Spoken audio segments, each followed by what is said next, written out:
স্বামী স্ত্রী বা ভাই বোন মিলে মুরগি জবাই করলে কি কি ক্ষতি হয়?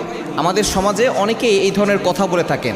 আমার মুফতি কাউসার আহমদ জিহাদি নামক একটি পেজ রয়েছে, এখানে একজন প্রশ্ন করেছেন যে হুজুর, স্বামী স্ত্রী একসাথে মুরগি জবাই করা যাবে কিনা, অথবা ভাই বোন মিলে মুরগি জবাই করা যাবে কিনা।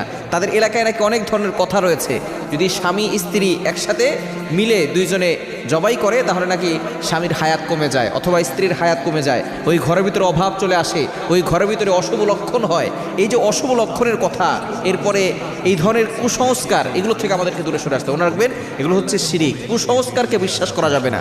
নবীজি সাল্লাল্লাহু আলাইহি ওয়াসাল্লাম জানিয়ে দিয়েছেন, লা আদওয়া ওয়ালা তিয়ারাতা ওয়ালা সাফারা ওয়ালা হাম্মা। ইসলামের ভিতরে শুভ লক্ষণ অশুভ লক্ষণ বলতে কিছুই নাই, আমাদেরকে সতর্ক থাকতে হবে। আল্লাহ পাক রব্বুল আলামিন এই শিরকের গুনাহ কিন্তু তওবা ছাড়া ক্ষমা করেন, আমাদেরকে অবশ্যই স্মরণ রাখতে হবে। আল্লাহ তাআলা নিজে বলে দিয়েছেন, কোরআন খোলেন, পবিত্র কোরআনুল কারীমের 5 নম্বর পৃষ্ঠা 4 5 নম্বর লাইন, সূরা নিসা 48 48 নম্বর আয়াত।